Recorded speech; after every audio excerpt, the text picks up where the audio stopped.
Merci, professeur Blake. Tout d'abord, bonjour tout le monde. Bienvenue à cette 8e journée de médecine libérale de Kérouan.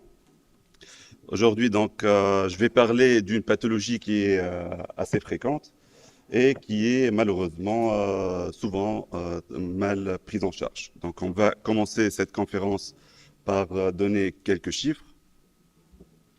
Donc, on estime à 100 millions de rapports sexuels par jour dans le monde.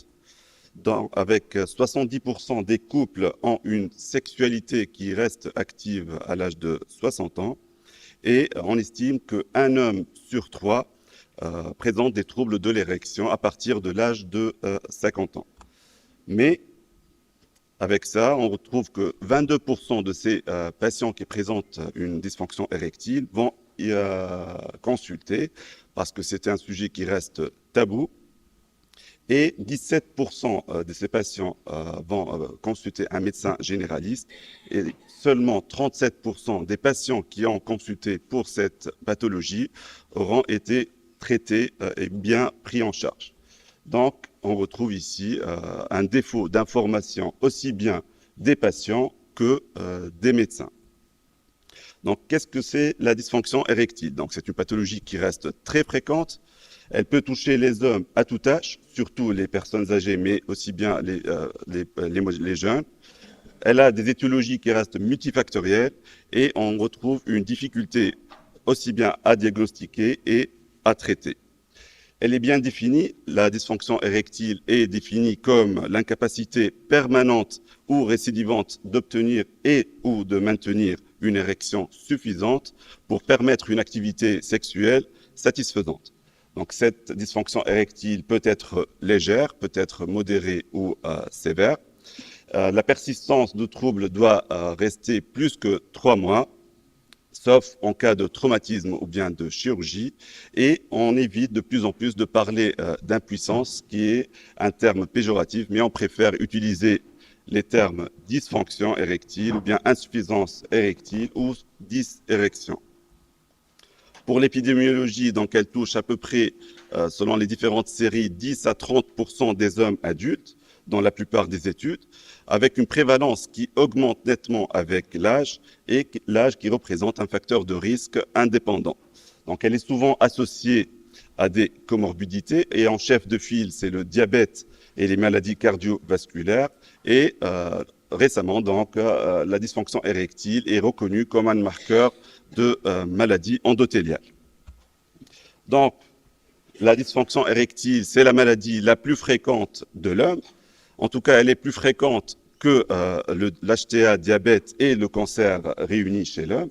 Elle est souvent sous-déclarée, sous-diagnostiquée, mal prise en charge et insuffisamment traitée.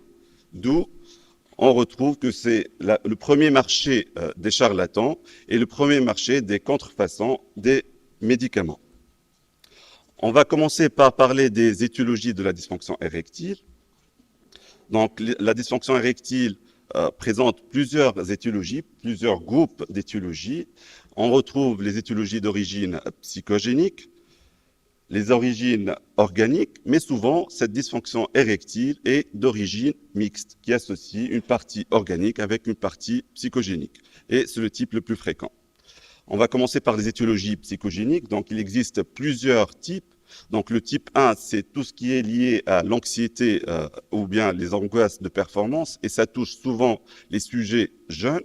Pour le type 2, c'est lié à une dépression, que ce soit endogène ou bien exogène. Le type 3 est lié à des conflits conjugaux et c'est lié aux partenaires. Et le type 4, c'est une dysfonction qui est liée à l'ignorance de la sexualité ou bien des contraintes religieuses. Et le dernier type des étiologies psychogéniques, c'est le type 5, et c'est souvent lié à une obsession psychotique ou bien une déviance ou une perversion qui nécessite une prise en charge psychiatrique adéquate. Pour les étiologies organiques, on retrouve l'étiologie vasculaire qui est l'origine la plus fréquente. Et principalement, c'est les causes artérielles. En cas d'atteinte artérielle extra-pénienne, comme dans l'athérosclérose, les lésions artérielles traumatiques, ou bien elle peut être secondaire à une atteinte artériolaire intrapénienne, souvent rencontrée en cas d'artériosclérose, diabète ou en cas de tabagisme et liée souvent au vieillissement. Cette dysfonction érectile peut être secondaire à une cause caverneuse et rencontrée lors de la dégénérescence fibreuse primitive du tissu érectile liée souvent au vieillissement ou rencontrée dans le cadre d'une maladie de la péronie qui est assez évoluée peut nous donner une dysfonction érectile. On retrouve aussi une dysfonction érectile secondaire à un traumatisme ou bien en cas de séquelles de priapisme. Donc, la dysfonction érectile, elle est souvent associée aux maladies cardiovasculaires et les différentes études récentes montrent que c'est un révélateur de maladies cardiovasculaires en avant-première.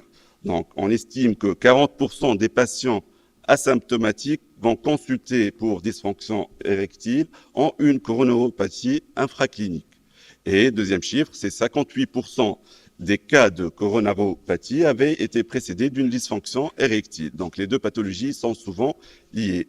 Et on retrouve que 67% des patients hospitalisés pour IDM avaient une dysfonction érectile depuis plus que 3 ans. Donc, la dysfonction érectile va précéder les événements cardiovasculaires de 2 à 5 ans en moyenne, et ce qui nous donne une fenêtre d'opportunité diagnostique. Pour les étiologies neurogéniques, les chefs de file, c'est les lésions cérébrales, surtout les tumeurs ou bien les AVC ou maladies d'Alzheimer. Cette dysfonction érectile peut être aussi secondaire à des lésions médulaires qui va toucher les centres de l'érection, surtout après un traumatisme ou bien en cas de tumeur ou de compression médulaire. La dysfonction érectile peut être secondaire aussi à des lésions périphériques du plexus honteux ou en cas de neuropathie périphérique. Pour les étiologies endocriniennes, le diabète, c'est le chef de file, c'est l'étiologie la plus pourvoyeuse de dysfonction érectile. Et on estime que plus de 50% des diabétiques vont présenter une dysfonction érectile dans les 10 ans suivant le diagnostic. Et cette dysfonction érectile, elle est présente dans plus de 75% des diabétiques âgés. Leur mécanisme reste multifactoriel avec une atteinte vasculaire, une atteinte tissulaire et une atteinte neurologique. Mais la dysfonction érectile pour les pathologies d'origine endocrinienne peut être secondaire à un hypogonadisme hypogonadotrope ou bien à un hypogonadisme périphérique ou entre dans le cadre d'autres pathologies endocriniennes comme l'hypothyroïdie ou l'hypocorticisme. La dysfonction érectile peut être secondaire aussi à des étiologies systémiques, comme dans le cadre d'une insuffisance rénale, d'une insuffisance respiratoire ou bien d'insuffisance hépatique. Et la prise en charge, elle doit être globale. Cette dysfonction érectile peut être aussi secondaire à des étiologies médicamenteuses et les médicaments pourvoyeurs d'une dysfonction érectile, surtout les antihypertenseurs, avec les bêta-bloquants, les inhibiteurs calciques ou les antihypertenseurs centraux. Il y a les anticholinergiques non sélectifs, les anti-ulcéreux, les oestrogènes, les sédatifs et la morphine, le tabagisme, l'alcool et le cannabis vont donner aussi une dysfonction érectile. Donc, comme on l'a vu, cette dysfonction érectile, elle a plusieurs étiologies et elle est multifactorielle, mais il faut surtout différencier deux grands chapitres. Donc, la dysfonction érectile, qui est un symptôme et qui va révéler plusieurs pathologies sous-jacentes. Il faut la différencier de la dysfonction érectile, maladie en elle-même. Et on passe à l'exploration cette dysfonction érectile. Donc, la prise en charge d'un patient qui nous consulte pour une dysfonction érectile va nous, comme médecins, on doit respecter quelques consignes. Donc, les attitudes du médecin qui prend en charge donc un patient de dysfonction érectile, il doit tout d'abord écouter activement sans préjugés. Il ne faut pas donner de préjugés. Il faut éviter les tabous. Il faut respecter la confidentialité de notre patient, mettre en confiance le patient parce qu'il faut du courage pour parler de cette pathologie.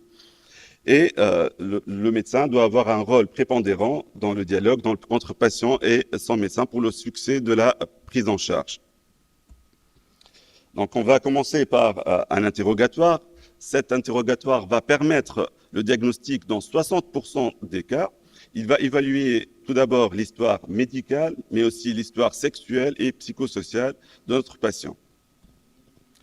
L'histoire sexuelle est privilégiée par la consultation du couple. On doit préciser le mode de début de cette dysfonction. Est-ce qu'elle est brutale, qui va orienter plutôt vers une origine psychogénique, ou bien un début progressif qui est plutôt vers une origine organique ou psychogène? On doit rechercher la présence ou pas d'érections nocturnes et matinales. Si c'est présent, c'est plutôt une origine psychogène.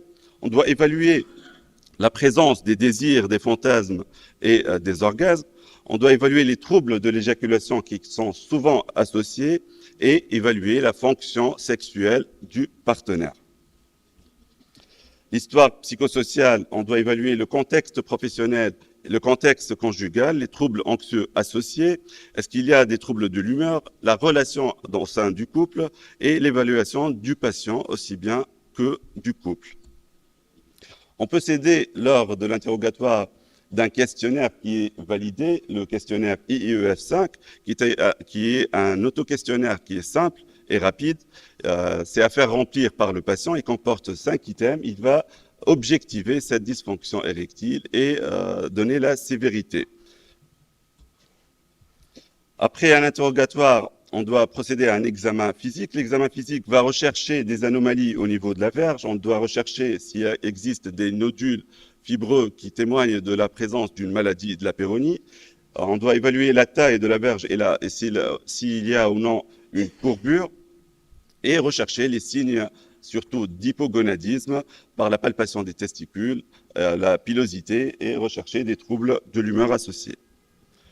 Pour l'examen biologique demandé, ce qui est recommandé devant une dysfonction érectile, il faut demander tout d'abord une glycémie à jeun ou bien le dosage de l'hémoglobine glyquée, un bilan lipidique comportant la cholestérol total, l'HDL cholestérol et les triglycérides, et le dosage des testostérones libres à la recherche d'un hypogonadisme s'il y a des signes cliniques évocateurs. Pour le reste des examens biologiques restent optionnels, ils sont demandés sauf s'il y a des signes d'appel. Pour les autres explorations, ils sont inutiles en première intention dans la plupart des cas, et c'est surtout réservé dans des contextes particuliers, en cas de traumatisme, en cas de problèmes médico-légaux. Donc le potentiel diagnostic des différentes explorations, on retrouve l'étiologie dans à peu près 60% des cas seulement avec l'interrogatoire, et on peut s'aider par les examens spécialisés, l'examen physique biologique, dans le reste pour retrouver l'étiologie de sa dysfonction érectile. Une fois l'étiologie établie, on passe à la prise en charge thérapeutique et les différents traitements qui s'offrent à nous. Donc, tout d'abord, les mesures générales de la prise en charge de la dysfonction érectile. Il faut s'assurer d'une information sexuelle de notre patient. Il faut le rassurer et le dédramatiser surtout. Il faut donner des conseils d'hygiène de vie, éviter le tabac, limiter la consommation d'alcool. Il faut évaluer la demande réelle du patient, mais aussi bien du couple et de sa partenaire. Et il faut changer d'éventuels traitements en cours qui peuvent être pourvoyeurs de cette dysfonction érectile. Pour le panel thérapeutique, donc les traitements pharmacologiques de première ligne, on a le chef de file, c'est les inhibiteurs de la phosphodiesterase type 5, donc qui a marqué une avancée thérapeutique majeure avec une découverte qui a été faite par hasard. Elle a été développée initialement comme traitement de l'HTA et de l'insuffisance coronaire, mais depuis 1996, donc elle a obtenu le brevet pour le traitement de la dysfonction érectile et a marqué donc une véritable révolution. Donc, leur mécanisme d'action, les inhibiteurs de la phosphodiesterase type 5 vont inhiber la dégradation de la GMP cyclique, qui est le second messager intracellulaire du monoxyde d'azote, principal neurotransmetteur pro-érectile. Donc, en inhibant la dégradation de GMP cyclique, ils vont favoriser l'érection, mais ce mécanisme nécessite une stimulation sexuelle auparavant. Donc, ces traitements ne sont pas aphrodisiaques, mais ils nécessitent une stimulation sexuelle. Pour les différentes molécules disponibles en Tunisie, on retrouve la sildenafil et le tadalafil en Tunisie. Pour le sildenafil, il a une efficacité évaluée entre 65 et 85% sur l'ensemble des études. La dose habituelle, elle est de 50 mg par prise. Elle est à prendre 1 heure avant le rapport sexuel et leur effet dure aux alentours de 4 heures. Il faut de préférence la prendre à jeun et ne pas dépasser une prise par 24 heures. Il faut éviter surtout la prescription sèche. Il faut bien expliquer le mécanisme d'action de cette molécule pour avoir une bonne efficacité. Pour les effets secondaires, on retrouve des effets secondaires surtout minimes à modérés. C'est les bouffées vasomotrices, la dyspepsie ou les troubles oculaires et des très rares cas de neuropathie optique ischémique qui restent rapportés. Pour les principales contre-indications, il existe 2 grandes contre-indications pour la prise de sildenafil. C'est surtout les traitements concomitants avec les dérivés nitrés parce qu'ils causent un risque d'hypotension majeur. Et en cas d'activité sexuelle déconseillée, il faut éviter de prendre le sildenafil parce que ça peut donner des troubles cardiovasculaires sévères à type d'angoisse instable ou bien d'insuffisance cardiaque sévère. Donc, ces inhibiteurs de la phosphodiestérase type 5, c'est une véritable révolution dans la prise en charge de la dysfonction érectile. Et les traitements à la demande avant l'acte sexuel vont donner une efficacité aux alentours de 60 à 70% des cas. Mais cette efficacité va diminuer dans certains sous-groupes, surtout chez les diabétiques ou les neurologiques. Et il existe 30 à 35% de patients qui sont non répondeurs, alors qu'il y a 30% aussi de patients qui vont arrêter volontairement. Donc, cette prise programmée avant l'acte sexuel peut être donc un facteur d'échec de notre traitement. D'où l'avènement de la nouvelle molécule, la tadalafil, avec sa prise quotidienne, qui présente une demi-vie plus longue de 17 heures, avec une concentration plasmatique qui va se stabiliser dans le 5e jour, va donner donc cette prise quotidienne non programmée, on va obtenir une concentration plus efficace et plus permanente. Donc les avantages du tadalafil par rapport au sildenafil va donner des érections plus naturelles, pas de planification. Ça va diminuer l'anxiété du patient par rapport au l'acte sexuel et ça va augmenter l'estime de soi et un effet aussi bien positif sur la qualité de vie et les relations au sein du couple. Mais ici, il existe des effets positifs organiques. Ça va améliorer la fonction endothéliale, ça va améliorer l'évolution à long terme de la dysfonction érectile. Il existe d'autres IPDES5 non commercialisés encore en Tunisie, comme le myodenafil, l'udenafil et l'avanafil. Sinon, en cas d'échec, on peut passer au traitement de 2e ligne, qui sont représentés surtout par les traitements, par les injections intracaverneuses de prostaglandine E1. Donc, c'est des inducteurs ici de l'érection. Ils vont donner une action directe locale par la relaxation des fibres musculaires lisses des corps caverneux. Donc ici, le patient va s'auto-injecter quelques minutes avant le rapport sexuel cette molécule et ça va donner une efficacité dans 70 à 80% des cas. Pour les principales indications, c'est surtout les échecs des traitements médicaux pharmacologiques de première ligne ou bien en cas de contre-indication ou intolérance du traitement oral. Pour les principales molécules présentes, c'est l'alprostadil, commercialisé sous le nom Edex ou Caverject. Les principaux effets secondaires, c'est surtout les douleurs liées aux injections, les hématomes au point d'injection, mais le principal risque, c'est surtout le risque de priapisme donc notre patient soit conscient. Pour les contre-indications, c'est surtout les troubles de l'hémostase, les leucémies et les drépanocytoses, parce qu'ici, le risque de priapisme, il est majoré. Sinon, ce traitement reste très efficace à court terme et à long terme, on retrouve un taux d'abandon qui est assez élevé vu la médicalisation de l'acte et certains patients vont mal accepter certaines injections avant le rapport sexuel et c'est aussi un effet d'épuisement de l'effet. Donc, il y a une deuxième solution qui évite les piqûres dans les corps caverneux, c'est le gel intra-urétral, commercialisé sous le nom de Vitaros. C'est une nouvelle forme d'alprostadil et cette molécule va faciliter la diffusion à travers la muqueuse mais ça reste en cours d'évaluation. Pour les traitements mécaniques qui s'offrent à nous, il y a le fameux vacuum. Donc, c'est la pompe à vide. Ça va nous donner une érection passive. Le patient, il va, sous vide, va obtenir une érection et va, à l'aide d'un élastique, maintenir cette érection. L'érection, donc, cette pompe à vide présente peu de contre-indications, peu d'effets. Donc, leurs effets secondaires, c'est surtout les douleurs, les ecchymoses et les froideurs du pénis. Elle donne une efficacité évaluée entre 40 à 80% en fonction de la population étudiée. Elle n'est pas toujours bien acceptée, elle nécessite un apprentissage et c'est souvent lié dans un contexte culturel particulier. C'est surtout prescrit aux États-Unis, mais chez nous, il n'y a pas trop de patients qui sont pour cette pompe à vide. Si l'on passe au traitement chirurgical en matière de dysfonction érectile, ça reste un traitement de troisième ligne, car elle présente un remplacement irréversible avec un taux de satisfaction qui est assez élevé, évalué à 90% des cas, contre pour les épidules 5, 50% et les injections intracaverneuses, 40%. Donc la chirurgie en matière de dysfonction érectile, c'est mettre en place chirurgicalement un implant dans les corps caverneux. Et il existe différents types d'implants.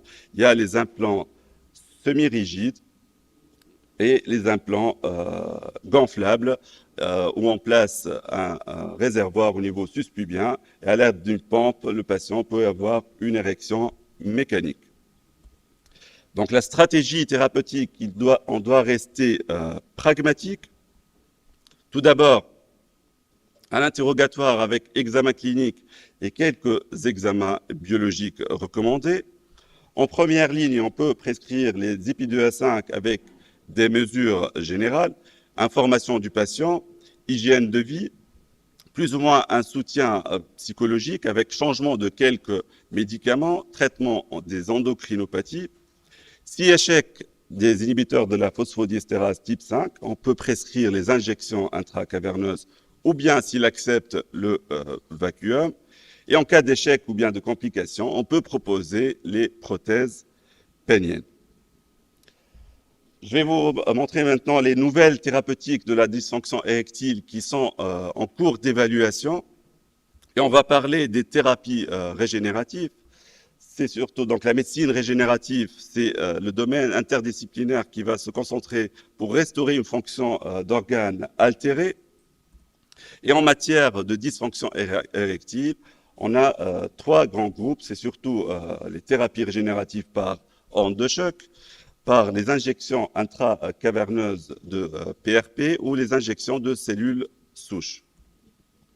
Donc, pour le traitement de la dysfonction érectile par les ondes de choc, c'est le même principe que la lithotripsie extracorporelle en matière de lithiase. Donc, à l'aide des ondes acoustiques, on va cibler et focaliser de manière non invasive pour effectuer une région anatomique bien précise. Leur mécanisme d'action, c'est surtout ces micro-traumatismes vont entraîner la libération de facteurs de croissance vasculaire type VGEF, ce qui va augmenter la synthèse du monoxyde d'azote dans les tissus endothéliaux et créer une néovascularisation et la prolifération des cellules souches. Donc, plusieurs études ont étudié donc, cette nouvelle méthode. Dans cette méta-analyse qui a regroupé 16 essais cliniques randomisés, incluant plus de 1000 patients, avec un suivi de 3 et 6 mois, et on retrouve que les ondes de choc donnent donc des bons résultats, avec une amélioration du score IEF5 à 3 mois de plus 3 et à 6 mois de plus 3,2, avec absence de complications. Donc, les ondes de choc sont actuellement recommandées par les sociétés savantes et les principales indications sont la présence de facteurs de risque cardiovasculaires, type hypertension, syndrome métabolique, diabète, ou pour les patients ne répondant pas ou peu aux épidules 5 et en association aux inhibiteurs de la phosphodiesterase pour maximiser leur efficacité. Pour les protocoles, donc la technique, il faut utiliser une énergie entre 0,12 et 0,25 microjoules par millimètre carré. On doit viser 5 sites et il existe un protocole infus qui va distribuer cette énergie sur 5 séances de 20 minutes. Sinon, la deuxième procédé, c'est les injections intracaverneuses de PRP. Donc la PRP, c'est le plasma riche en plaquettes, qui a été décrit depuis les années 40 comme un facteur de croissance. Il a été utilisé tout d'abord dans l'hématologie dans les années 70, puis dans les années 80-90 en oreille et maxillofacial. Dans les années 2000, il a commencé à utiliser la PRP dans tout ce qui est rhumatismal et orthopédique. Et depuis 2018, elle trouve sa place pour le traitement de la dysfonction érectile. Donc, cette solution de plasma riche en plaquettes va contenir les facteurs donc endothélial, la VEGF, qui va improuver donc la néovascularisation, l'angiogénèse et la récupération des tissus fibreux. Donc, plusieurs études se sont intéressées à ce sujet. Et pour la préparation, donc ça nécessite un prélèvement de sang chez notre patient. Donc, il va être centrifugé à 2 reprises et on va obtenir une solution de plasma riche en plaquettes qu'on va injecter dans les corps caverneux, ce qui va améliorer cette fonction érectile. Pour l'efficacité, donc ça reste une méthode qui est efficace et ça va améliorer de façon significative les érections. Et cette évidence clinique prouvée n'est pas encore recommandée, mais ça reste surtout dans le cadre de la recherche clinique uniquement. Pour l'utilisation des cellules souches, on retrouve de plus en plus de publications qui s'intéressent à ce sujet. C'est une thérapie, l'utilisation des cellules souches, c'est une thérapie à la mode. Et le principe, c'est de proliférer et régénérer les tissus en utilisant le réservoir auto-humain de cellules polypotentes. Donc, on peut donc prélever les cellules souches à partir de plusieurs sources, la moelle osseuse, les cellules adipeuses ou les liquides amniotiques. Et on va utiliser un matériel spécialisé pour les extraire et les injecter dans les corps caverneux, ce qui donne une amélioration de la fonction érectile. Et plusieurs études ont confirmé cela, mais ça reste donc une méthode qui n'est pas encore recommandée par les différentes sociétés savantes. Pour finir, donc, on va parler de l'intelligence artificielle et la dysfonction érectile. Donc, je me suis amusé à rechercher les publications qui se sont intéressées à ce sujet. J'ai retrouvé plus de 300 publications et les principales conclusions que j'ai pu tirer, c'est surtout l'intelligence artificielle en termes de dysfonction érectile va nous améliorer en matière de diagnostic. Elle va aider par l'utilisation des outils digitaux, aussi bien la télémédecine, le suivi des patients et les différentes applications qui offrent un flou, une prise en charge meilleure. Et pour conclure, donc l'intelligence artificielle ne va pas remplacer les médecins, mais les médecins qui vont utiliser l'intelligence artificielle vont remplacer ceux qui ne l'utilisent pas. Et je vous remercie.